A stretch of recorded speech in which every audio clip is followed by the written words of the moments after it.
All right, everybody, if we could take a seat. I know people are still streaming in because I know we're a bit down the hallway here, so people, I'm sure, are making their way, but let's get started. My name is Paul Anderson. I'm the Vice Chair of the ARIN Board. I'm filling in for John Curran, the President and CEO, who sent his regrets at the last minute. He was unfortunately able to travel. So welcome to the ARIN Public Policy Consultation. First question we just thought we'd ask is, could you put up your hand if this is your first time attending either an ARIN PPC or a PPM? Don't be shy. Oh, quite a few. All right, well, that's good to know that we have some new faces. So ARIN, as you know, is the organization that assigns for the North American region ARIN number of resources. And we assign those and allocate those resources based on community developed process. And that community developed process is done through what we call our policy development process. Hopefully all of you picked up a discussion guide that's available there in the back, and if you haven't already, maybe just grab one, because that has all the policies that we're going to discuss today, and also has this great flowchart on page 15, which if you're new and aren't familiar with the policy process, just gives you at a quick glance how we develop policies at ARIN. One of the important functions of the policy process is the advisory council, and that's why we're really here today. The advisory council is an elected member body of 15 volunteers from the community who help move forward policies that have been proposed by the community.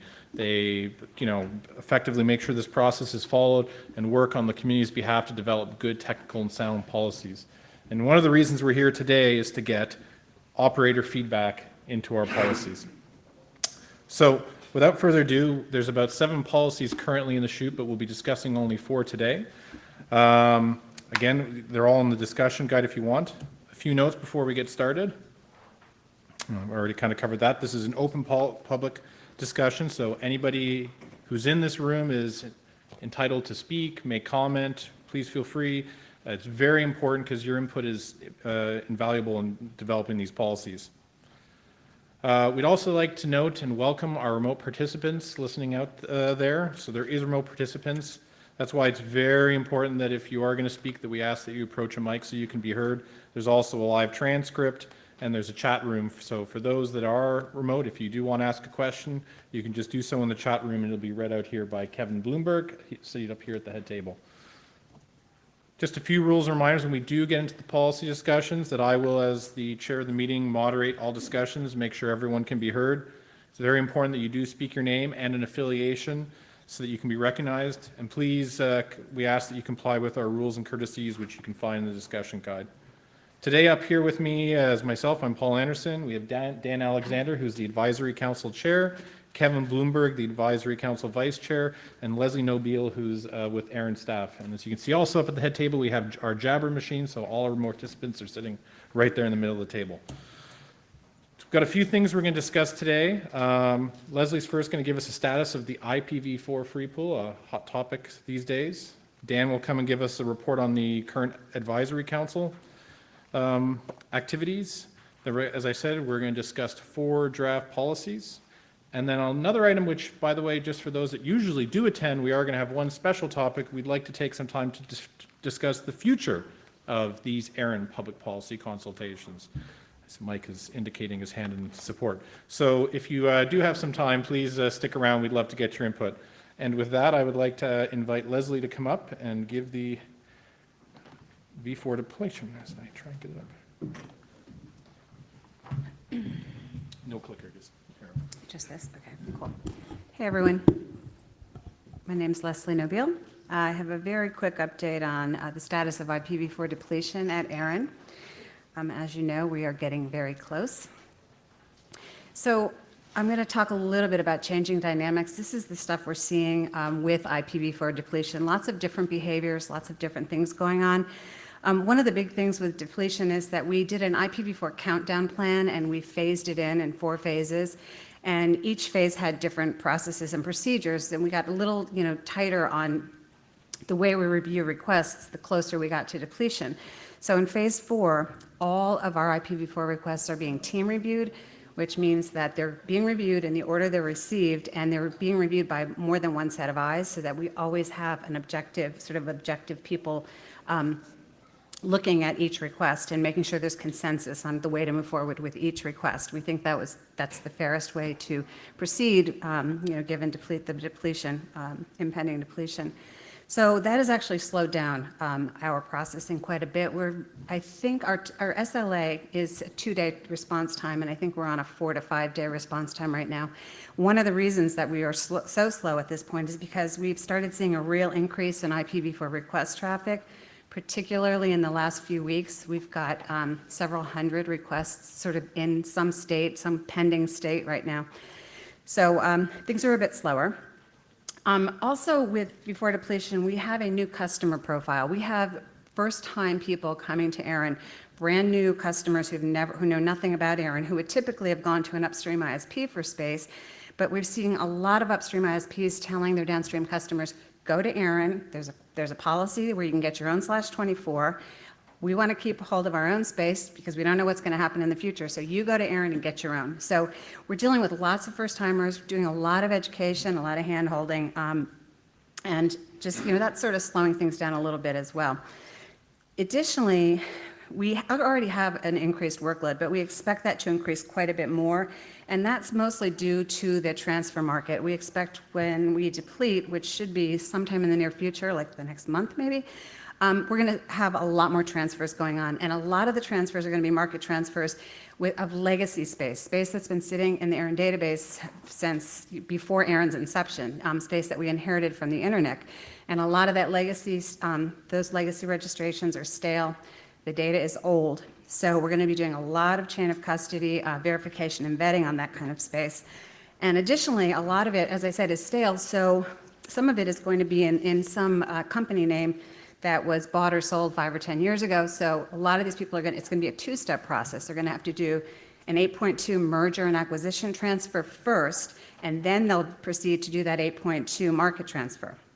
So that's going to definitely increase the workload. So our current IPv4 inventory. We've got 2 categories. We've got what's available and what you see on the website, and then we have sort of other inventory. So the available inventory right now stands at 0.15/8 equivalents. This is space that's not being routed, that's being issued, ready to go. Let's see, there was something I wanted to say about it, but I forget. Anyway, so that's what we're issuing from right now. Then we have other inventory that you don't see, and there's sort of 2 categories. We have our quarantine space, and this is space that we get back due to returns, voluntary returns, which we do get, or revoked space that we revoke due to non-payment of registration fees. So we hold that space for 60 days to clear filters, and then we check the routing, and then we will reissue the space. We'll actually reissue it. We'll put it back in inventory and reissue it. Some of the space is actually still being routed, and we will take that space and put it back at the bottom of the pile in a 60-day hold. But at some point, we're going to have to start issuing that space because we're almost down to nothing, and we're going to have to start issuing everything we have. I think people are going to sort of demand it. Let's see. Besides the quarantine space, the space that's automatically released at 60 days, we have what we call reserved space, and that's put on indefinite hold, and it's typically reserved for policies. There's 2 policies right now that we're holding space for. One is dedicated IPv4 block to facilitate IPv6 depletion, and we put aside a /10 per the policy for IPv6 facilitation. We've issued a single /24 from that /10, so it's quite a bit of space sitting there, and it will stay there unless the policy changes. We also have a /16 set aside for the microallocation policy, and that's for critical internet infrastructure. And there's 218 /24s remaining in that space, and again, that space will stay there, and it's specifically reserved for policy. There's actually a second /16 that is going to be reserved for the microallocation policy. I think we're putting that policy into effect in June. We're implementing it. So we'll put aside a second /16. We'll pull it from somewhere in here and put it in reserve indefinitely for this policy. And additionally, we've got 8 /16 equivalents that we've put in this reserved indefinite hold space until we can do further research. And this was space that we reclaimed due to fraud or hijackings. And it needs quite a bit of chain of custody research. It takes a long time to find out whether these businesses are still, or whether they've been dissolved, or whether they went to bankruptcy, or whether there's a successor company. There's a lot of research that has to be done. So we're still sort of working on these 8/8s, doing the research. I actually have a project where I'm researching all of that. So some of these may move over into our available inventory as soon as we clear these up. So on our website, we list the block size distribution of our remaining IPv4 inventory. So on our homepage is the total amount of space in the inventory, and if you click on the link on the front, it'll take you to this and shows how many prefixes we have left. So we're down to almost nothing, especially in the larger blocks. We've got a /11, /15, a /16, and a /17. And other than that, everything is the smaller blocks. So it could be that /11 will be broken up in order to issue qualifies, maybe a /12 request or a /13 request. We're not sure yet, but it's likely that that will be broken into smaller blocks. What do I want to say about this? You'll note that we've got over 500 /24s. At this point, ARIN mostly issues /23s, 24s, some 22s, but we're issuing a lot of smaller blocks. So we still have, quite a few, but once we get rid of those larger blocks, I think that the request traffic is going to increase, and we'll go through those smaller blocks rather quickly. Okay, so I mentioned our inventory. It changes daily. It shows what's available, but that's not really an accurate picture of what we have. If you want to really see all the space that ARIN has, you can go to our extended FTP stats, and there's a link at the bottom of this page. And this really tells you exactly what ARIN has. It tells you what all of the RIRs have, in fact. It was a joint project. We all worked on this together. It was for accountability, transparency, and it basically shows which RIR is responsible for which resources. And it's a way for us to identify inconsistencies and overlaps, which when we first did this project, there were a few inconsistencies and overlaps. Some RIRs were claiming space that another RIR had in their database. So we cleared all that up, and it's a really good way of accounting, basically. So it is a daily snapshot of all ARIN issued resources, everything that we've issued that day and previously, all of our available resources, and then all of our reserved resources. And a couple of notes on this. So on the previous slide, I had other inventory, and it was broken into a couple of categories, quarantine and reserved. All of the other inventory from the previous slide shows up as reserved on the extended FTP stats. So if you're actually looking at the extended FTP stats, quarantine and reserve is going to be in there. The other thing to note is that 8.3 transfers, those are the market transfers, the specified transfers, they're going to show up as issued. If there's an 8.3 transfer completed on any one day, it's going to show up as issued as new space. Basically, it's going to a new company. However, 8.2 transfers, which are merger and acquisition transfers, we made a business decision to retain the original issue date on those, so they're not going to show up as issued. So if you do an 8.2 transfer, it won't show up as issued. I think that's all I have on that slide.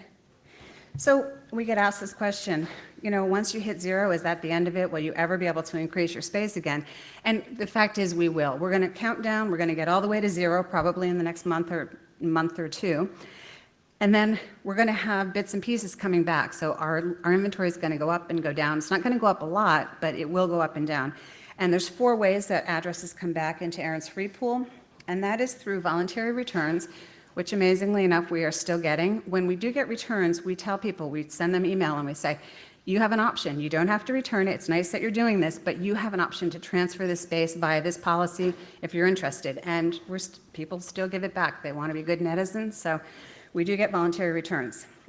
We are continuing to revoke space for non-payment. We have a very long process for non-payment and for revocations. And I think it goes to over 180 days, back and forth. We send lots of emails and certified mail, et cetera, trying to find people to pay the bills. And eventually, after 180 days, we will revoke the space. So some of it does come back, some of it does get paid for eventually. We will continue to reclaim space due to fraud, violation of the registration services agreement, or business dissolution. When we find a business is completely gone, there are times that we will take that space back. What we've found is a lot of the legacy space that sat in the database for a long time and wasn't being routed was being hijacked. Lots and lots of spammers just target that space, they take it, they start routing it and using it. So when we find stuff like that going on, we will actually pull the space out of the database. And that's some of the space I told you that's in inventory that still needs some additional research. Our fourth way is from IANA. IANA issued space. And believe it or not, we are still getting space from IANA. Per a global policy. It's called Post-Exhaustion IPv4 Allocation Mechanisms by IANA. And basically, it's a policy that allows IANA to issue to the RARs any bits and pieces that they have left. Previously, they could only issue the RARs /8s.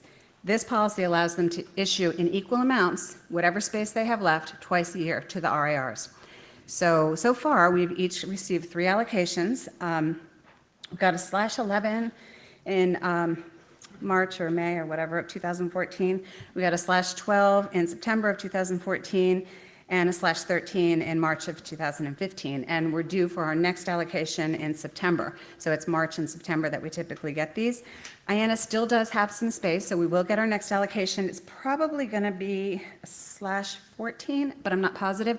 The space that they have right now is space that the RARs returned to them. So they had little bits and pieces, but we, mostly the 3 large RARs, APNIC, RIPE, and ARIN, returned 1.21, 1.22/8s in total to the IANA a couple of years ago. So that's the space they're issuing to us currently. And just as a side note, ARIN has recovered 3.54 total /8s since 2005, and that's via reclamations, returns, and revocations. So space does come back. It's much slower now, but we anticipate still getting space back. So that's all I have. Are there any questions? Questions for Leslie? If you don't mind coming to a mic, just so our remote participants can. Sure, it's going to be a slide. Are the slides going to be published? Yes. Okay. Leslie? Yeah. I did not. I can talk about it. Real quickly, Dan asked me to mention the waiting list. So all of the other RARs have what we call austerity policies, last /8 policies, where when they got to their last /8, they would only issue a single /22 to organizations. ARIN has no such policy. We don't have a real /8 policy, a real last /8 policy. So we're going to issue all the way down to 0. But what we do have is a policy called waiting list for unmet requests. So you noticed, and I'm going to just go back if I can, to our prefix sizes. So for example, if a company comes in next week and qualifies for a /10, right? We don't have a /10. The waiting list will kick in. We'll basically say you can accept a smaller block. What's the smallest block size you will accept? And if they're willing to accept the /11, we'll issue the /11. But if they say, no, we would rather wait till a /10 comes in, they can go on something called a waiting list. We anticipate that starting anytime now, like maybe in the next week. So we're kind of preparing for it. We're ready. We've got all of our software in place and all of our procedures in place. But that is going to happen very soon. So you will have an option to take a smaller block or be put on a waiting list and hope that space comes back. So just, yeah. Kevin?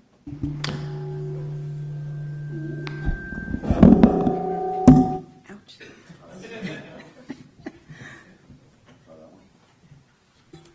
There, much better. Kevin Bloomberg, The Wire, NAC. I just wanted to ask Leslie, you talked about the waiting list. So in some of the other regions, they would give out aggregate blocks. So if you needed a /10, they would give you a bunch of, an 11, a bunch of 14s, a 16, and sort of slap it all together and give you an aggregate. In the ARIN region, that doesn't apply. You get one block of the correct size if that size doesn't exist. Is that correct? That is correct. Our policies require us to issue single prefixes. We cannot issue multiple prefixes to satisfy a request. So we can't combine, a 10 and 11 or two 16s to make a 15. It's got to be a single prefix. So, yeah. Okay. Thanks. Okay, thank you, Leslie. Next, I'll invite Dan to come up and give the AC report as I quickly switch over to it here for him.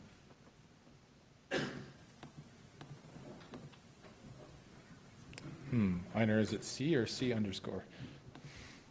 I'm going to go with the one updated today. hopefully the right slides. I think so. Hello, all. So, as Paul mentioned earlier, the advisory council, we're a 15-member body that were elected by the community to act as that facilitator of managing policy proposals or suggested changes for the Board of Trustees of ARIN. There's 15 of us, and you can see in the picture it was a little cold. This was January when we all met in DC, so we tried to take this picture quick. But here in the room today is actually Scott Libran, John Springer, Kevin, and myself, and Tina. Save the best for last. Good save, good save. The purpose of the AC is to help facilitate that change. And because a lot of times for the people who raise their hand at the beginning that are kind of new to all this, you sometimes see on the mailing list or these conversations, well, ARIN does this and ARIN does that. And in reality, ARIN actually just follows the rules that the community agrees upon. So somebody in the community or elsewhere will say, you know what, the way these resources are managed, we think we should do it this way. And that results possibly in a policy proposal. And then it becomes the task of the advisory council to make sure that that fits the guidelines of actually becoming an actual policy. So we need to make sure that it's fair and impartial, technically sound, and it's actually supported by the community.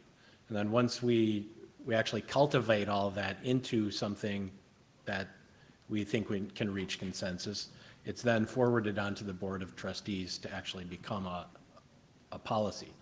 And in the end, ARIN, as in the staff, all they're really doing is implementing all the policies that we come together and make.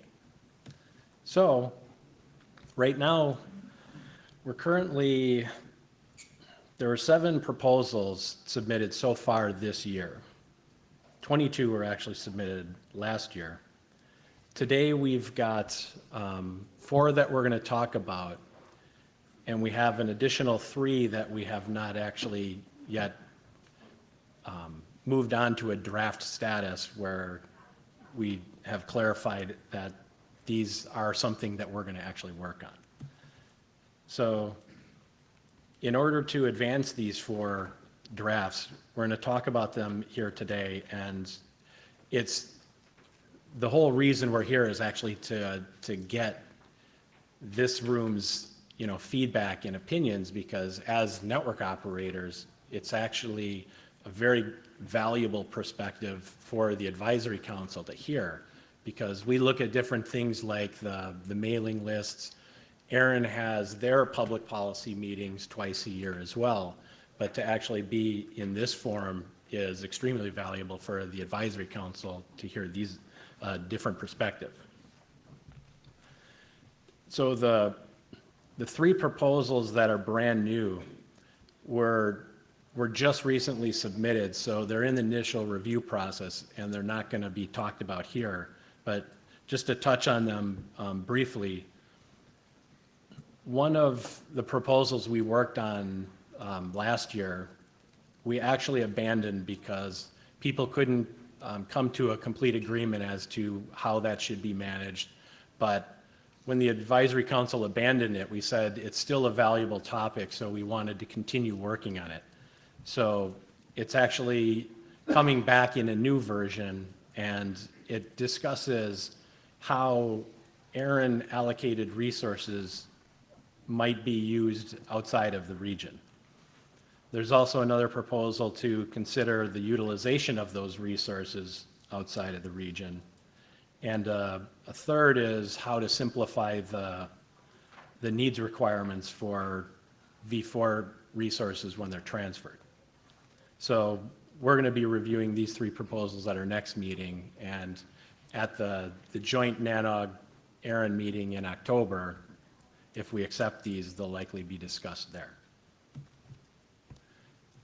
So one of the other areas where we actually get feedback from, in addition to the community, is ARIN provides a staff and experience report at the ARIN meeting, and it basically provides feedback to us based on all of the calls that they field from registration services, all the applications that are being made from different people.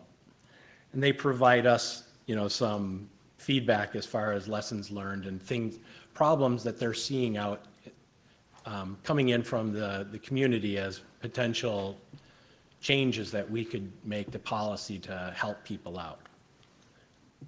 4 of the items that they mentioned on the last experience report were POC validations, how 8.2 transfers are dealt with due to a company's reorganization, and experience with /24s, which we recently changed the policy as far as how we lowered essentially the minimum assignment down to a /24 for both ISPs and end users.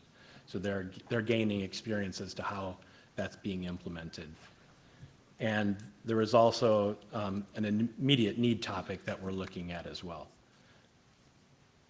Any of these topics, if someone in the room have an interest or would like to find out more, definitely reach out to any of us after this session, or even if we have time during the open discussion at the end, we could possibly even bring those back up and talk about. So, some of the other work that the Advisory Council is looking at is one of the things that Paul mentioned at the beginning when we're talking about the agenda. We've had a couple of these sessions here at a NANOG meeting and got a lot of feedback, and the AC has been talking with the program committee as well about how can we improve these sessions, because there's different opinions of how useful these are, or can we change the format to facilitate better feedback, or is there information that the NANOG community would like to see from ARIN that would help them understand how these proposals or these ARIN policies impact your day-to-day work, how you manage resources. So that was one of the key things that we wanted to reserve some time at the end of this session to have kind of an open dialogue, and as the AC gain a little better input from everyone here in the room as to how we can improve this format. One of the other topics that we're looking at is one of the common ways when we're all in a room meeting and we're talking about these proposals, we get a sense of the room, everybody raise your hand. How do you feel about this kind of a change? And that's somewhat limiting because it's restricted to who's in the room and who may be online at the time of remote participation, but it's not a very wide reflection of the wider community. So the AC is looking at different ways that we could reach possibly a better or a broader audience to gain feedback on some of the changes that we're making, whether that's online polling. The third piece is the Network Resource Policy Manual simplification. One thing we commonly hear is this thing is really complicated. We've got a policy for this, that, and the other, and there's so much language that you have to hire a consultant to try and sort out. And why can't we just make this easier, where we come and ask for resources, or we ask for an update, and staff will just take care of that. So we're looking at different ways that we could possibly simplify this policy manual, make it easier to understand. And also we're looking at the fact that, as Leslie pointed out, the ARIN's free pool is just about done. So much of the policy manual, a lot of the policies written in there are based on people coming to ARIN and getting an allocation from the free pool. Well, what happens in a post-depleted world when that's not so relevant? Can a lot of the policies, do they still maintain their relevance, or should we just possibly have policy discussions to maybe do away with them? So that's another thing that the advisory council is looking at. And that's the current state of some of the things that we're dealing with. Any questions for Dan? Any questions? All right, thank you, Dan. Okay, so since we have some new bodies, just to remind what we do, we're going to now go through the 4 policies, spend about 15 minutes each. A member of the advisory council is going to come up and give a quick overview of the policy. For those following along, the first thing we're going to do, you'll find on page 5 of your discussion guide. As I said before, you can kind of get a concept of the PDP on page 15. And for those not familiar, on page 17, the NRPM that Dan was mentioning has what is the current policy. So with that, we'd like to do ARIN draft policy 2015-1, modification to criteria for IPv6 initial end user, and ask Scott Librand of the AC to come up and give a presentation, after which point we'll have some discussion. Thanks. Greetings, welcome. So the problem statement here is fairly simple. We have a pretty good IPv6 policy that allows for a lot of people to get space for whatever they need it for. There is, however, one class of users for whom getting space directly from ARIN is not allowed currently, and for whom getting space from their upstream or doing a number of other things that would otherwise be options would introduce a need to renumber their network when they change things, and that would be cost prohibitive for them, and therefore it would be advantageous to everyone if we made it easier for those users to get space. Those users are, those organizations are networks that have a minimum of 13 active sites. So the idea here is that these sites would have to be in a contiguous network. They would have, as I said, have to have at least 13 sites, and that would get them a /40 under existing policy, so that would be the threshold for getting a block directly from ARIN as opposed to an upstream.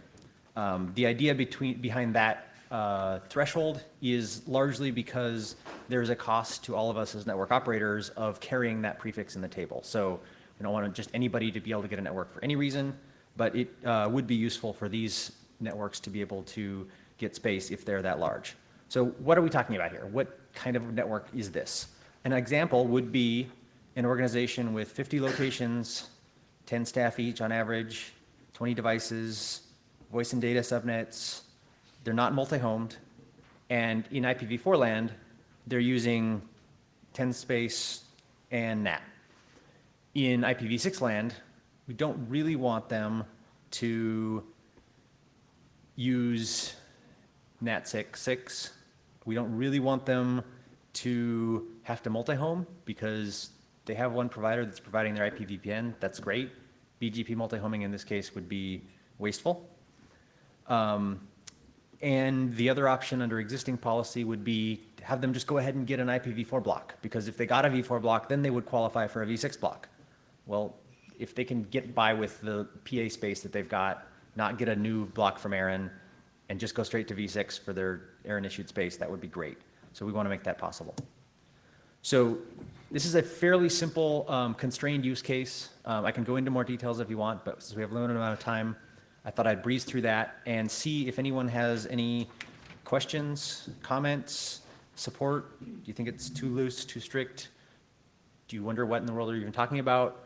I want to get it straight open for questions. This was not very controversial last time I presented it, so we'll see if anybody has any comments here.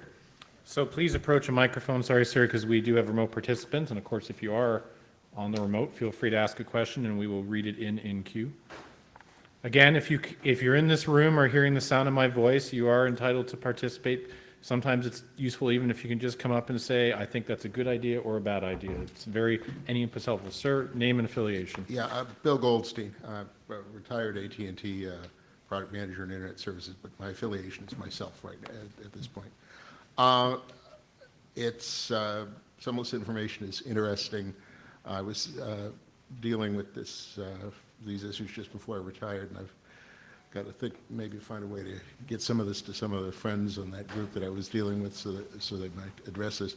The one thing that concerns me for ARIN is the addresses are now rightfully or wrongly considered property of certain organizations, in mergers, acquisitions, even in bankruptcies. And, they're being traded. And my concern is that ARIN has adequate legal counsel. So if you're in a situation where you're saying, no, you can't do that, or something that doesn't belong, and somebody has, perhaps a large corporate sponsor who thinks differently, that, this organization, which, does an absolutely essential service, but, is not, does not have the agendas that, some others do, is protected. Sorry, I'm having, as it relates to this policy? Well, not only this policy, but a lot of what you've been going over in general, is as far as, who owns IP addresses, who can transfer them, how they're transferred, et cetera. Okay, well, we'll have to just, right now, unfortunately, discussion is focused just on this policy, but. Okay. Okay. All right. But we can have comments offline if you want later on that. Well, again, it doesn't, affect me, directly. But, Understood. I worry, I've seen and heard enough stuff go on in my experience in this industry to worry that, some entities, because of their resources, may try to take advantage. No, understood, but we're just, Okay, at this that's fine, time, that's just talking about this policy. Thank you, though, sir. Any other comments or questions on this policy? Kevin, remote participant? Yeah, we have a remote participant from Gary Burmester, no affiliation, speaking for himself. Am I correct that once the IPv6 space was assigned via this change, that having IPv6 would now justify being able to obtain IPv4 numbers out of the reserved transition block? Did you hear it? Because I had a hard time. I heard the question. I think what he's asking is, does getting V6 under this policy then allow you to get V4 space under, I believe it's 4.10, the V6 transition space? I think that would probably be a question for Leslie, but if she doesn't know the answer, I'll look at the text and see if I can figure it out on the fly. Any other questions or comments? Because that might just take a second to. Answer that. So 4.10 actually says that you can get a small IPv4 block in order to facilitate your transition to IPv6. So if you need it in order to implement IPv6, you can get the IPv4 block, not the opposite way, which it seems like he's asking. Okay. So, If he wants to respond, type while we're waiting. Any other comments? People just want to say, as it relates to this policy, that they're in favor or against? Front microphone. Mike Joseph, Google. I support this policy. I think that we need to make sure that we don't raise the bar too high for V6 adoption, and this seems like a sound way to get there. Thank you, Mike. Other comments? Again, it's very helpful just to get, I support, I don't support. So two things. Yes, go ahead. From Gary, thank you, that answers my question. Okay. So he was happy with that. And I actually have a question, Kevin Bloomberg, The Wire. I run a much smaller provider, and I have customers who 13 sites is a big deployment. In the V4 world, you could almost say that the number of sites could be significantly smaller. You could have 1-2 sites. As an end user, you needed 50 to 100 IPs in use to get going and get your first allocation. So right now, you need 2,000 addresses within 12 months. This policy is trying to say, or 13 sites. And I guess my question for the community and what I would like to see is something a little more realistic for what we would actually define as a small end user case. I think, people have a problem with 1 or 2 or 3 because that would just be too many routes in the table. But if a company has 5 sites, why would they be excluded from getting IPv6 today? This policy, I think, has a very good use case, but I think it can be expanded to allow a decent number more by lowering the 13. Scott wants to respond? Yeah, one follow-up question to that. What do you see as the level of renumbering burden for getting provider assigned space in like the 5-site case? Because the problem statement of this particular proposal is that for organizations with 13 or more sites, the renumbering burden is just too high. and it justifies putting another route into the table to allow them space. Where do you think that crossover point is?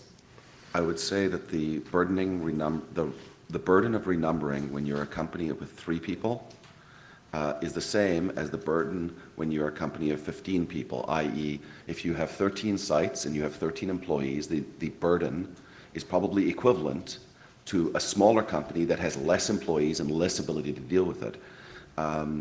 The burden of renumbering is not my issue. The issue for me is that these are companies who are asking, pleading with the community to have globally unique IPs that are not tied to any one specific provider.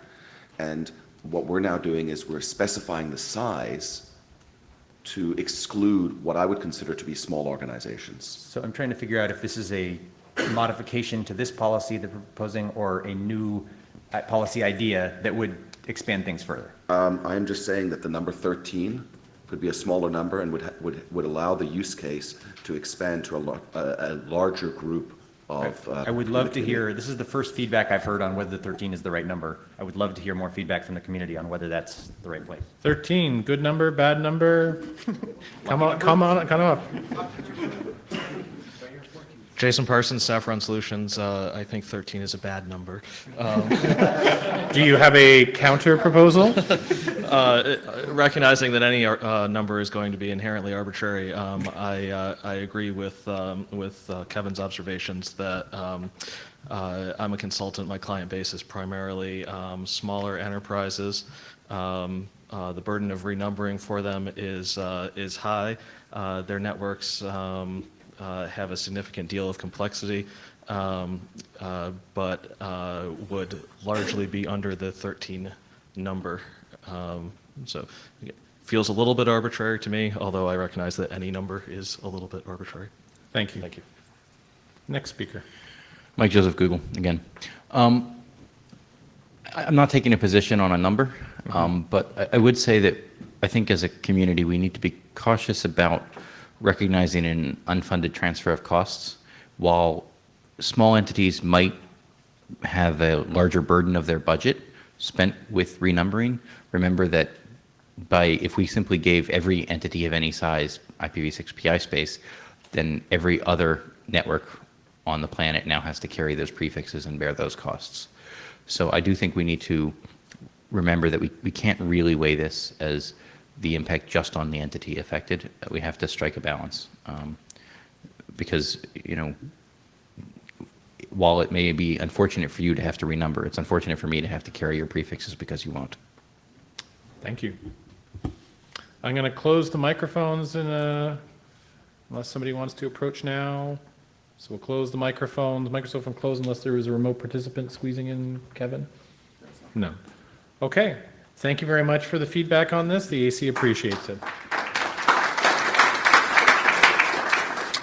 So I will now slide us into the next slide deck here and invite Tina Morris to come up and present draft policy ARIN 2015-2, a proposal to modify 8.4 inter-RR transfers to specified recipients. We're just on arrow keys today. No problem. So, ARIN 2015-2, if you follow PPML, you've probably seen a lot of chatter about that lately. This was a proposal David Huberman and I put together to simplify the 8.4 transfer policy and allow space, basically, if you transfer it in, you can transfer it out. Currently, when you go and request space, you request a 24 via the transfer market. So you've gone and you've justified internally that you need space, you've found a source, and you've transferred it in, you can get a 24-month supply. Within that 24 months, the first 12 months, you cannot transfer it out of the ARIN region. We found that to be a problem sometimes because business changes in that first 12 months, and you may need to do something outside of the ARIN region. One example that's gotten a lot of attention is work in China, where you need to transfer the space to that region. The current ARIN policy does not allow that to happen. So what we proposed was changing the bullet just simply to remove the word transfer. So the transfer policy still applies to allocations and assignments, cannot be transferred within 12 months. But if you've transferred a block in, you can also transfer a block out within that 12 months. The comments on PPML have gone many different directions, so I don't have examples of that yet. I will have them at the next meeting. Basically, I just wanted to kind of circle back to the root of why we came to this point was when you go internally to the transfer market, you have to justify a lot of things. You have to justify a very large dollar spend to your corporation. You have to justify to ARIN that you are going to grow and you're going to need these addresses for the 24 months. It's not an easy task. It's not taken lightly.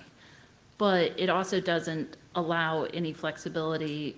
So if further down the road, your company comes to you and says, we want to launch an entity in China, and you've just done your justification, you've spent all your dollars, and you don't have any more dollars in the bank, or there aren't IP addresses to take and open that new entity, you are stuck. And you cannot, you have to circumvent ARIN policy at this point to do it.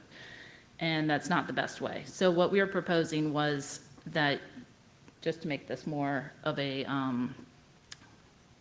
formal policy. And it's gone on some tangents with global policy, and maybe that's the way to go, but I wanted to get feedback from this community before and just see where we go with it. All right, comments, questions, discussion on this proposal? Sir? Yeah, Kevin Locke with Carpathia. Unless I'm missing something here, why is it necessary to, if you're moving your business to China, to transfer to, I'm assuming, APNIC? So there's, and we keep using China as an example because it's the harshest example. When you route in China, your space has to be assigned to APNIC. So you cannot keep it in the ARIN registry and still use it in China and route it in their databases. They just simply don't allow that. Okay. So with this policy, as it stands right now, you can't move that space for 12 months. And that limitation can be hard for some Okay. companies. I mean, in that case, assuming there is a good technical reason like that, obviously the role of the RIRs is to keep a database that's updated as, as correctly as possible. So I don't see any problem transferring it to another RIR that will keep it up to date. Thank you. Thank you. Go ahead, sir. Matt Petak, Yahoo. So I'm guessing that you're really thinking of V4 number resources in this particular Absolutely. case, since you should be able to get V6 resources in China with no problems. Yes. And one of the things as a community that we've talked about over the past, I think it's coming up on almost a decade now, as we thought about V4 run out, is did we want a gradual landing, or did we really want people to move towards V6? And I think I'm going to channel my inner Marty Hannigan here on the rearranging deck chairs on the sinking Titanic in shuffling blocks around the world. I would say, why don't people just start pushing more V6 and moving in that direction rather than taking ever smaller chunks of V4 space and dicing them up around the planet? So I am not in favor of Not in this. favor? Okay. Thank you. Far microphone. Joe Provo, Google. In general, needs a little work. There's some concern that there's room for abuse. So some protection against flipping would be desirable. I can channel one of my colleagues, Mr. Schiller, who would propose a list of compatible registries that have equal anti-flipping language within their policies, so that those would be the registries with which we could implement this policy. So do you think this is a good problem to be solved, just maybe this isn't quite the solution yet? Correct. Thank you. Go ahead, sir. Phil Rosenthal from IS Prime. So while I appreciate the, yes, V6 is the future and things should move that way, unfortunately, I don't see it that's going to happen in a short time frame, and we're going to have to deal with V4 as it is. If people have addresses that they're not efficiently using in one region and they can efficiently use them in another region, I think it's certainly better to encourage them to do that rather than to use up more addresses in another region and create even more, of a shortage. So I am in favor. Thank you. Anyone else want to come and just give either a short or a long comment of their view on this, either the proposal or even just whether, as I said earlier, the problem itself is something solved, but maybe you have concerns over the language? Sir? So Khurram Bajwa from Wipro Data Center Services. So IPv6 is out, IPv4 is out, right? But there are organizations that are sitting on a huge IPv4 space, right? Reassigning or assigning, if ARIN is doing anything to reclaim those IPs back, or no, that pretty much stays? So that's a little bit, again, out of this policy. Yeah, This is yeah. just dealing with transfers. But maybe at the end of the policy block, we can Okay. address that a little bit. Other comments or questions that people want to make on this policy? Okay, we'll close the microphones. Kevin, just checking to see, nothing. All right, thank you very much, Gina. Thank you very much for the input on this policy. Thank you, everyone. Moving right along here. Hold on. Oh. I guess there's a delay in the. There is a little bit of delay on the webcast, so please feel free to read it in. Okay, so Kevin Ott, not seeing IPv6 happening in a short time frame, that is a self-fulfilling prophecy. The more crutches we keep using to keep V4 alive defers IPv6 deployment. We can't postpone the pain forever. Thank you for that comment. Okay, we will move on now to our third proposal. We're making great time here. 2015-3. Sorry, I did not queue it up there. Today, John Springer will be presenting it, and it's to remove the 30-day utilization requirement in end-user IPv4 policy.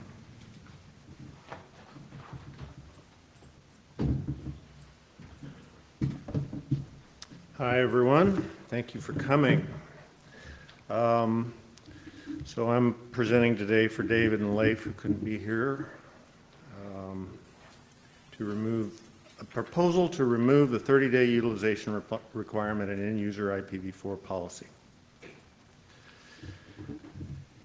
So the end-user policy is intended to provide end users with a one-year supply of addresses.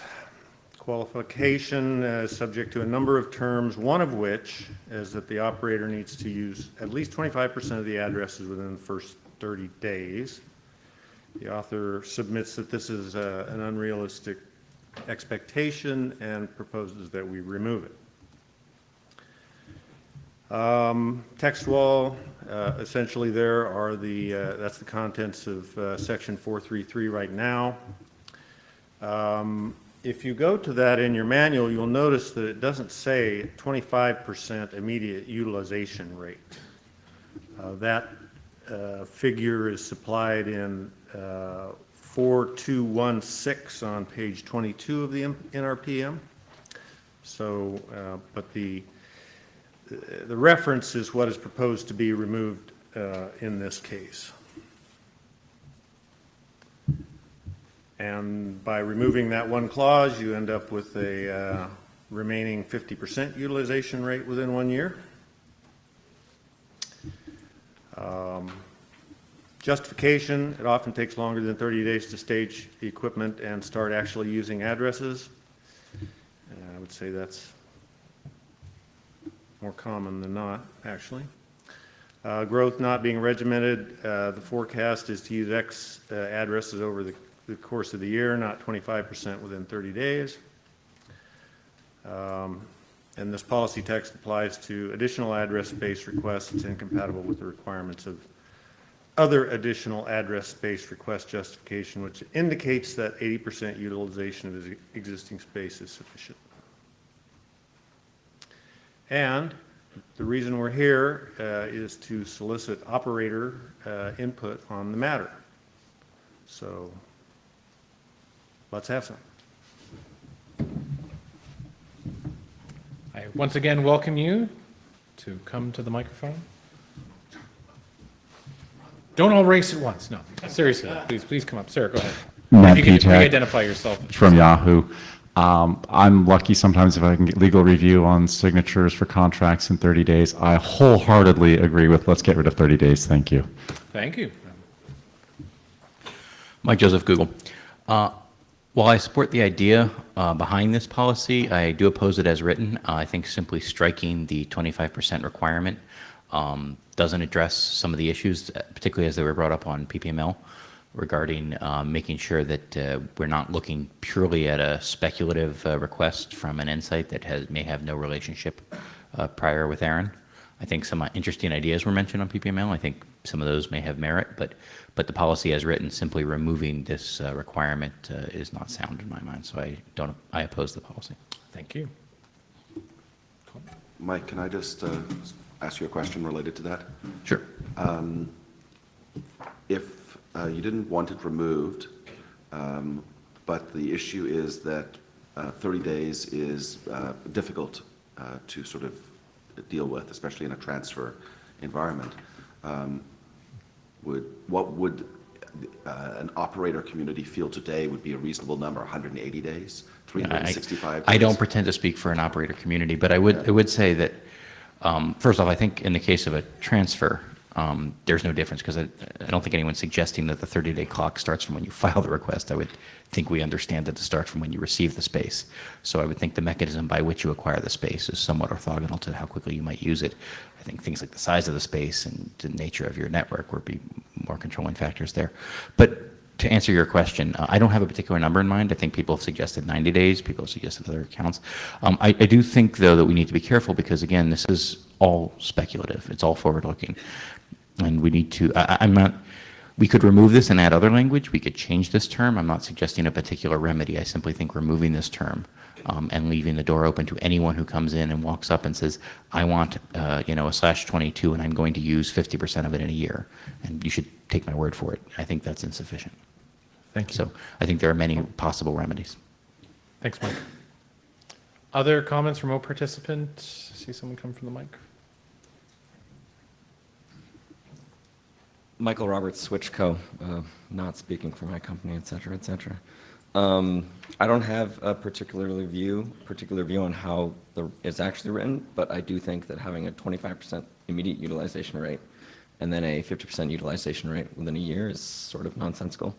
It seems silly to require you to use a quarter of your assignment within 1 month, right, as long as you then use the subsequent quarter within 11 months. That just doesn't make any sense. Okay. Thank you. Did you have any suggestions on how that could be improved, or? No. That's okay. We're all good. Other comments before I close the microphones? We'll close the microphones now, check for that remote participant, and I'll speak slowly because there can be a bit of delay on webcast. Okay, thank you very much for that and for that input.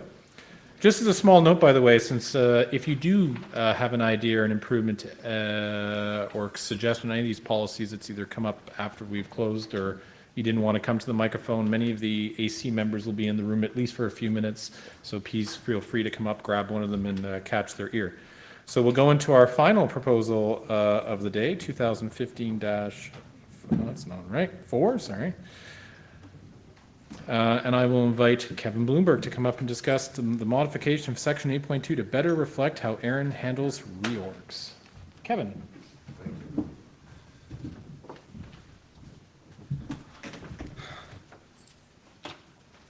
This is on, good.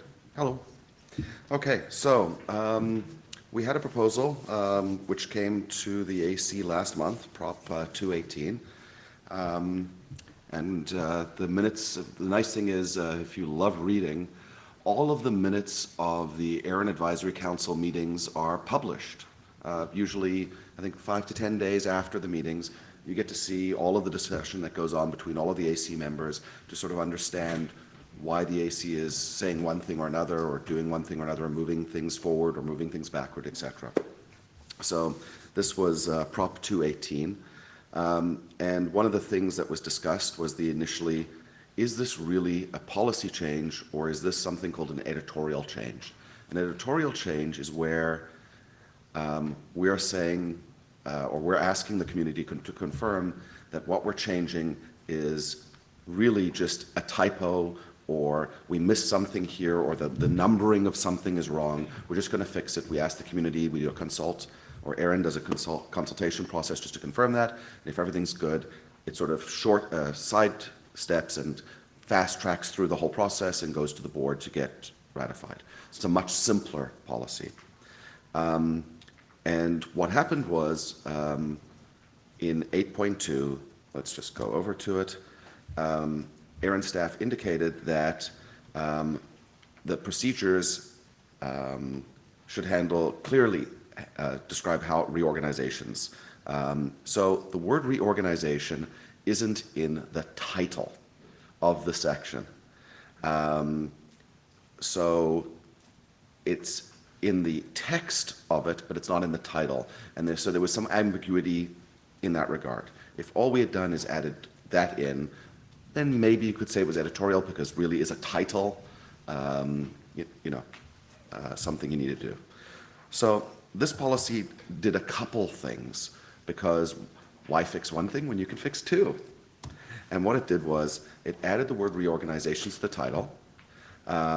It moved the bullets around a little bit, and it added the text for mergers and acquisition transfers, the recipient entity, to new bullet number 5, to clarify operational practice, what ARIN has been doing for the years, requiring the evidence of transfer of documentation for reorganization. So I'm just going to bring it up here, what we're talking about. Oops, sorry.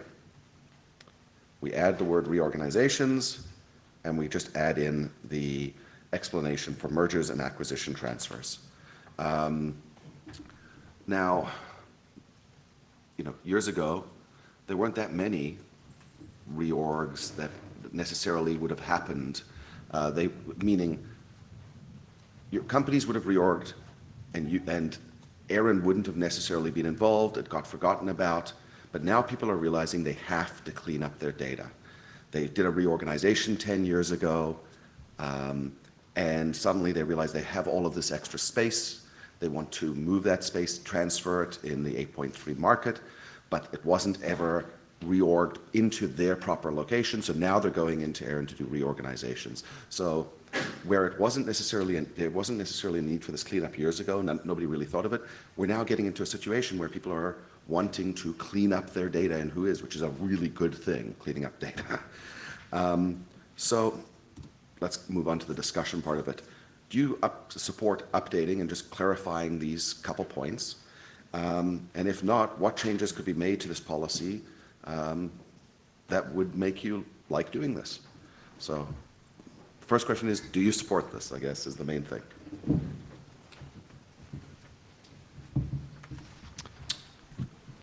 Please, sir. Hi there. You were there faster than I was, so.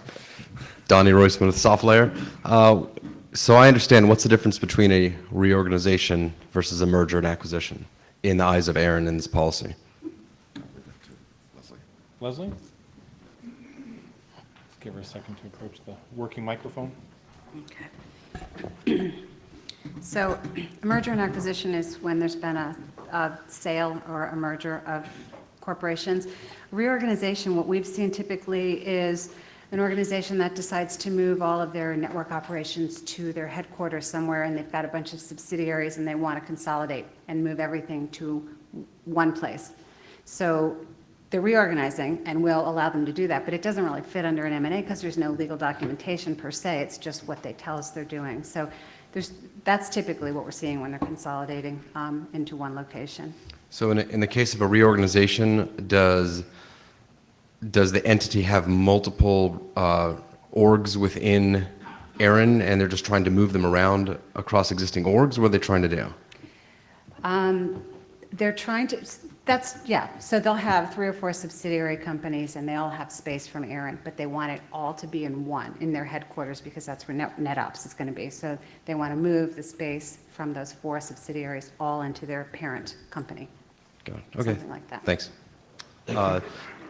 I do support definitely adding that to the title. Makes a lot of sense, but I haven't necessarily considered the rest of the bullet, the change to comment on that part. Thank you. For fire microphone? Sure. Kevin Locke with Carpathia again, and Carpathia has gone through, has acquired a number of companies over the years, and then we're in the process of now being acquired by another company. And so I've had some experience doing the merger and acquisition part of this, and I know there's some that we didn't do the merger and acquisition on because they weren't necessary. The entity still exists, so there's not a requirement necessarily to do it. And believe me, we'll avoid that if we can avoid, because it's obviously an onerous process in the merger and acquisition. So anything that would make it easier to keep the ARIN database updated or to consolidate org IDs, which sounds like this would be mostly involved with, is a good thing, and I strongly support that. Thank you, sir. You can line up though, Mike, it's okay. Phil Rosenthal from IS Prime. I would echo the same comment that, if we want data to be accurate, reducing the friction to having accurate data, it seems like a good idea. And there are quite a number of organizations that, if you look at the history of mergers and acquisitions over the last, 5 or 10 years, if you, look up, who owns their AS numbers, their IP space, plenty of it is still in the name of the old organizations. And, I think we all understand why it's like that. So anything to reduce friction is a good thing. Thank you. Mike Joseph, Google. I support this policy. I think, to be honest, this seems like something of a no-op, because it seems like this is more or less ARIN's behavior today. It seems to clean up the language.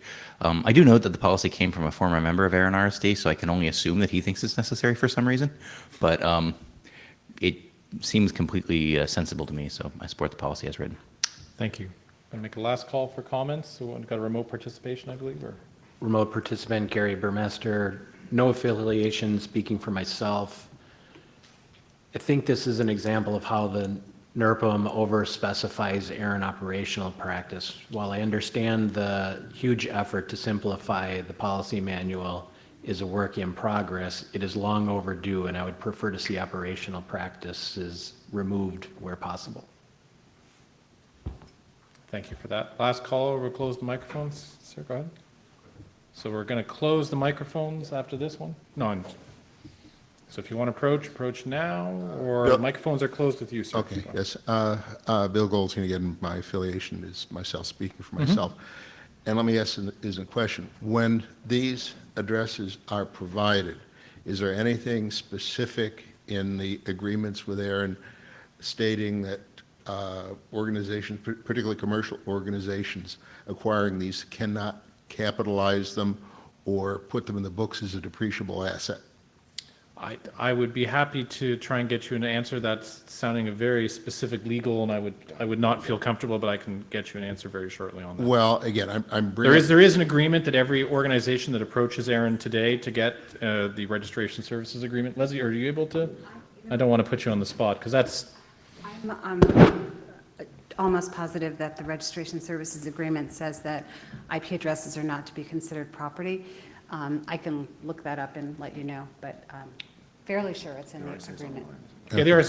That's a very specific question. Right. I am not a lawyer, nor do I try and. No, and I was trying to get away from general questions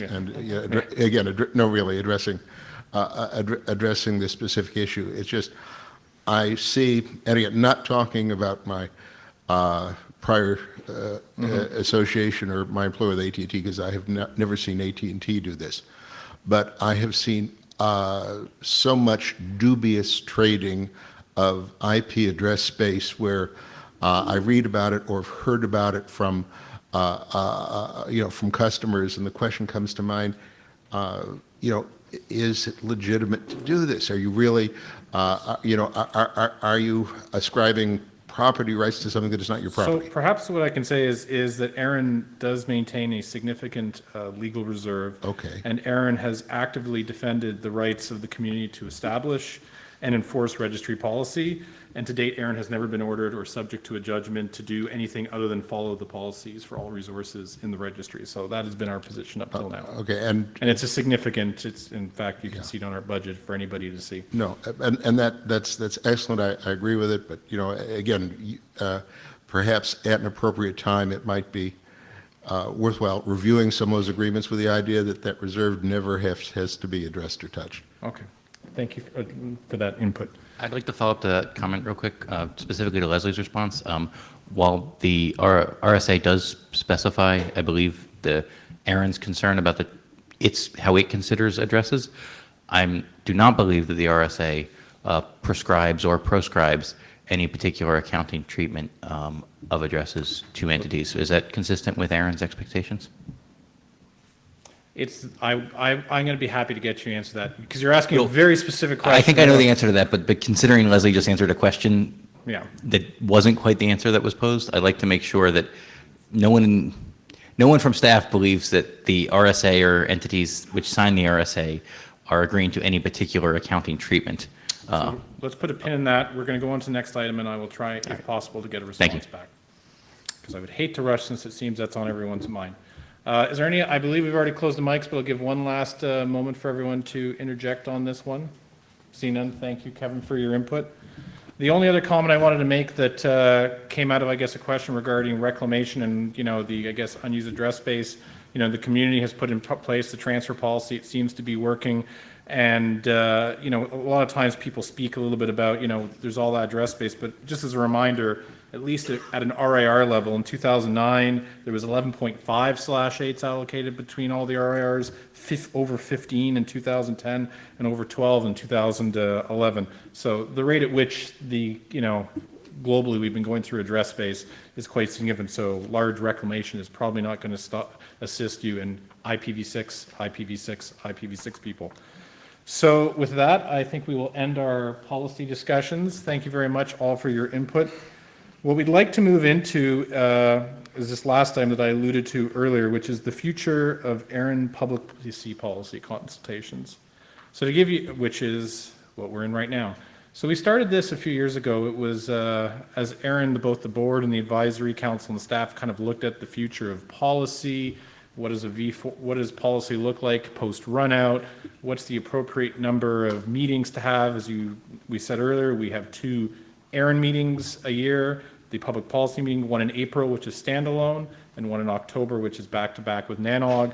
And we introduced this concept of public policy consultations in a hope to get better feedback than we had previously been getting from the operator community. But we thought that this would be a great opportunity to just have a discussion. The advisory council has always found these very useful sessions, but we thought that it would be great to have a discussion here on them. And I'm going to turn over to Dan for a second, maybe just to give his view as AC chair on, what the AC finds is useful or not, and what some interesting questions they'd like to know on how we might structure these in the future. So I guess it's in a way a two-way street, where as much as we find your input valuable from the different perspectives or, implications of the changes, it's also, very helpful for if we know what you would find helpful as far as how a lot of this information is presented. Because with different audiences, talking to government people versus network operators versus, number administrators, everybody looks at these topics a little differently, and everyone interprets them a little differently. So we're very interested in not only the information that you can provide us, but how can we change the format of this session or these presentations to either make them more relevant or provide better data to this audience. So with that, the microphones are open, both remotely and in the room. Again, we need your input on how we get input, so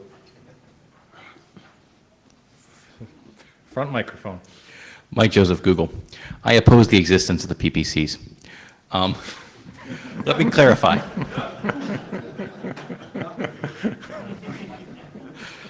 So now that I've just warmed myself up to everyone in the room, let me clarify this. There are 5 policymaking meetings a year now. 5. Absurdly, 2 of them happen the same week. That's too many. That's too many for entities who are actively involved in policymaking, for people who are actively involved in policymaking. And I'll point out that in this PPC, we don't have anywhere near the representation from the ARIN AC or the board. We don't even have John Curran present. He apologizes again. And I'm sure that's perfectly legitimate, but the point is, we need to decide as a community that we either have We have 2 a year, we have 3 a year, whatever the number is, not 5. But whatever the number is, those are the policymaking forums. And embedding a halfway PPM inside an ARIN agenda that is abysmally attended isn't the way to do it, in my opinion. It means that if you're active in policy, you end up traveling to every NANOG and every ARIN. And it means that if we can see policies come through PPCs and make it to recommended draft without ever having been presented at a PPM. Now, I know that's not our practice normally, but it's not precluded. So I think that having operator outreach is reasonable. I think that having somebody stand up and present to NANOG what current policy efforts are happening in ARIN, I think having ARIN AC members listen to feedback is reasonable. But I think treating this thing as a policy-making meeting, one which can advance and approve policy, is problematic. Okay. Dan, did you want to ask any follow-up, or? No, it's very clear what he said. Thank you. Thank you. So now the ball is rolling. Others that want to come and, please, sir.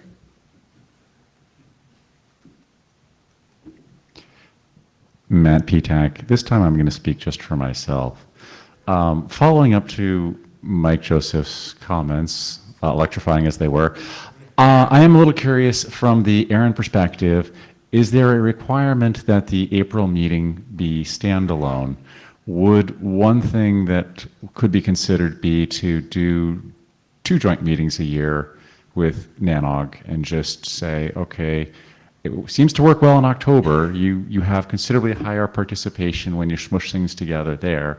Could we maybe do like 2 meetings jointly and we only travel like twice and cut down that 5 meetings to like 2 major meetings and do it that way?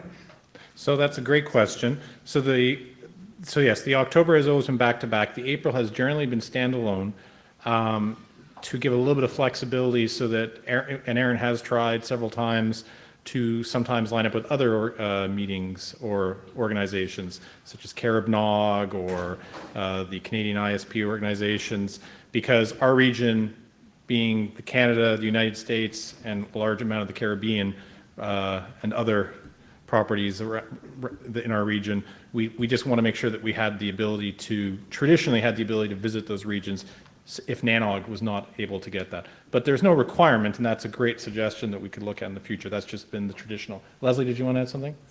I'm sorry, we have to jump here because we've got the mic. We just all get cozy there. Sorry, yeah, this is annoying, sorry. So I just want to point out, Matt, somebody just said we don't have John Curran present. I just want you to know John Curran is alive and well and watching everything we say. Not only that, he's... Hi, John. Not only that, he has a message for you all later, but we'll get to that later. Sorry, John. No. Don't do that. So- Any other comments on this format, or? Well, I was going to reply. Oh, sorry, go ahead. To Matt's, or add to that. One of the things that we have to consider as well is part of the policy development process is for us to bring something through a recommended state and actually recommend it to the board. We do have to present it at a public meeting. So if we went to a format where there was a considerable gap between those meetings, say like a joint, January NANOG and the fall, because there is no NANOG meeting in April, there would be a considerable gap where if we had a problem arise that we really needed to move through the process a little quicker, we would either have to leverage our emergency procedures, which gets the board involved. So I'm not saying that it's a bad idea or it's impossible, it's just things that we have to take into consideration. Thank you. I believe Me, or whoever you want. Let's go rear microphone, Okay. then we'll. Tony Tauber speaking as NANOG Program Committee Chair. So, and I've discussed this with Dan and Kevin. I know we had a chat several weeks ago anyway, kind of about this going forward, and sort of that's how some of this discussion happened. But so just a bit about how the NANOG Program Committee does its thing, which is we take submissions, we put out a call for presentations, we take submissions, we go through and assess their relevance to our audience. And, there was basically, we're revisiting everything, which is part of why this discussion is going on. So I want people to know, I mean, I think, the critique of having two things in the same week, two PPCs in the same week where... PPC and a PPM. Okay, sorry, yeah. Similar discussions. Yes, very similar discussions. Same content, similar format. I don't think that's going to happen again because, people were frustrated by it. But in general, we're revisiting everything. So it's not a, less people think of it as, a carve out or, permanent fixture of the way things are. To have PPC embedded in NANOG is, going to follow our program development methodology, So just so people here know, because a lot of the interested parties, they should realize that. And just when Dan was talking about, well, something has to be presented in public, I mean, it just occurred to me, well, obviously you've got a remote participation framework, right? Or, that's understood to be a way to do it, So can there be a constitution of a public meeting that isn't physical? Just a thought. It's a great comment. Just as my own comment, thank you very much. The program committee has been very supportive of, what has been an experiment and now starting to has been quite a fixture for a bit. So we appreciate that quite a bit. Just to respond to that, and I'll see if I can appropriately capture John Curran here. We're always looking at possible revisions to the policy development process, and we've had conversations in the past a number of times about can procedures move forward without actually coming to a PPM meeting. So all of these are definitely, viable possibilities or conversations to be had. And the policy development process is always looked at, I believe, by the board. And I think John keeps a running tally of, points as they come up, so. Yeah, I detailed it later, for instance, the historical reason why it's been the one joint knot, but just because that's the way it's been done does not mean that it's the way it has to be done in the future, and that's one of the reasons, one of this discussion, we'll continue to have it at our PPMs and such like that. We're always looking to what the community feels is the most effective way to do this. Great. So one thing to sort of add to this, and this is, I guess, part of the community over the years that we've noticed as an advisory council, is that things get done in person. We have a couple interesting ways of describing it, but until you get up to a mic, nothing gets said. We don't have we have an active mailing list, but nowhere near active like you're used to with the NANOG mailing list, where you can have hundreds of messages suddenly flurry in because somebody said one wrong word. So the nice thing about the PPCs is it allows us to move discussion forward because people are actually in a room discussing. And if we leave it to a virtual space, unfortunately, I find that doesn't happen. I think there's lots of use for virtual spaces, but I think the benefit for me as an AC member of having these meetings is that, we don't have to now wait till October to make the changes that a number of people have brought up in this room that will benefit these policies. It's not necessarily let's dump the policy, it's not let's move it forward, let's work on it. And this meeting allows us to do that. Thank you. Front microphone? Sorry, unless you had any further comments? Thank you, sir. Joe Provo, working for Google, speaking for myself. Whatever we do, let's not repeat Baltimore because that PPM felt like a marathon session. Thank you. We're going to close the microphones now, so if you wish to add on this item, please approach a microphone with high speed. Any remote participants, by the way? None? Oh, yes. We'll go to the remote participant then, and then go to our rear microphone. Kevin Ott, virtual spaces can be made to work, but the tools will need to be improved. Real time is necessary, video possibly. Some people just can't make the travel happen. Thank you, sir. Rear microphone. Matt Poundset, speaking for myself. I think in terms of keeping the operator community informed about what the policy community is thinking about and working on, and for getting information to the AC if the AC finds it useful, I think for those two things, the January and June PPC is great. I think the October PPC is a little bit silly. However, I agree with Mike. I don't think using these meetings as a place to actually move things forward in the process is a good idea. It's poor. This is a poor replacement of a full PPM, right? Does certain things very well, but as a substitute for PPM, I don't think it's good. And yeah, so. Thank you. And our last two comments. John Springer, Inland Telephone, ARIN AC, not speaking for Inland Telephone, not speaking for the ARIN AC, but speaking as a single member of the ARIN AC. These PPCs are very useful for me because I get to speak to a category of people that do not show up to the PPM. And not only that, but on those occasions when I do speak, I get to speak in the presence of these people so that they hear me speak and I occasionally hear them speak. The idea that, I mean, travel is travel and it's hard to some extent on all of us, but the idea that it would be desirable for the AC to not receive input from those people who only attend NANOGs is not one that I would be comfortable with. Also, with regard to the October PPC, that would be the one that I would be the most likely to consider throwing off the back of the sled. Okay, thank you. Supposed to be last comment, but Mike looks like he's sneaking in, but it's all right, Mike, it's all right. No, we did, but it's all right, it's okay. We've got to do extra time.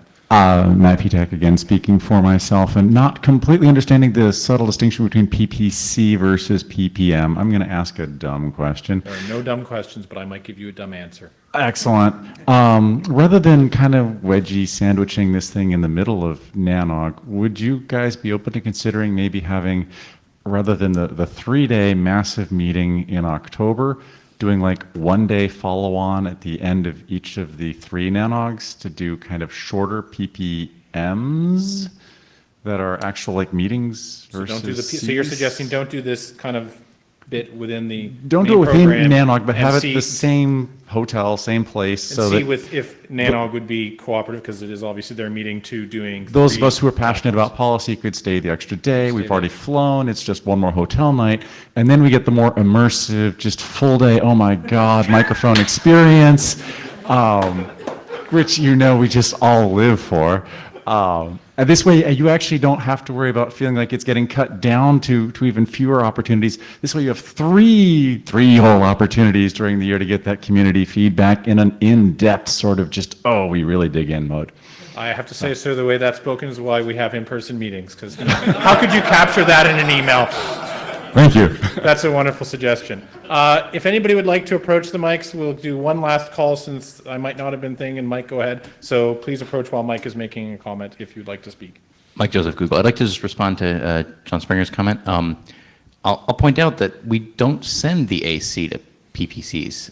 If we really want to get operator feedback to the AC, we should send them. We should fund AC and board travel, and we should make it with all the bells and whistles that we do, if that's what we want to do. It's that we get some people here. We have substitute presenters because the shepherds aren't here. We have, we have a room that's, a quarter of the size, if we're lucky, of a PPM, and particularly people on stage that are a quarter of the number of people that we would normally have. So if we're going to do something, let's do it right.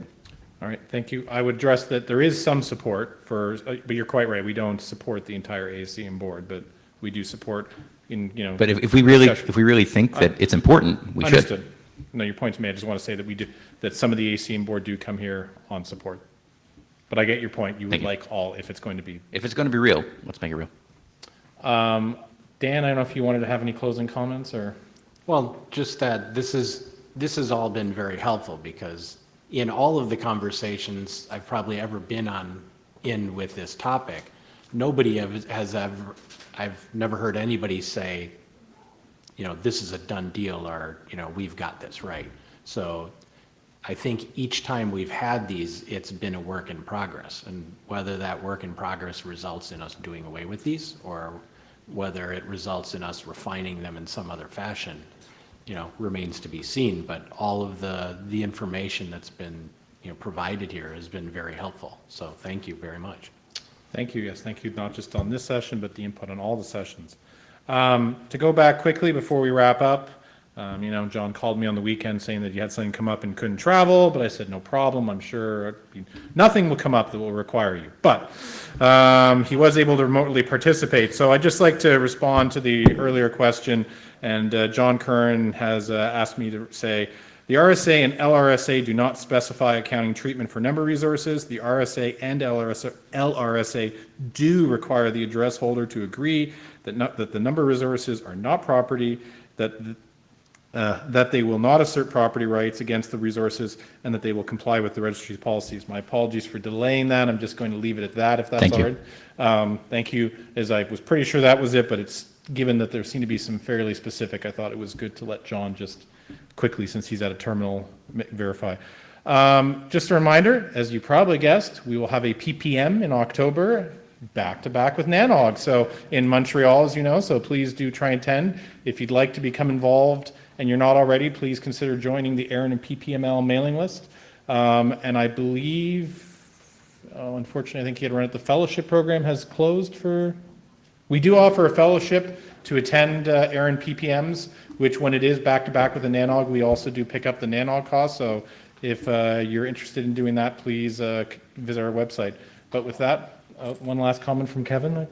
No, just the comment you touched on earlier that, a number of us will remain behind. So if there are people that want to discuss certain aspects of this proposal or any other topic for that matter, just let us know. Okay. And with that, thank you very much all for your involvement in this PPC, and have a great day. Thanks.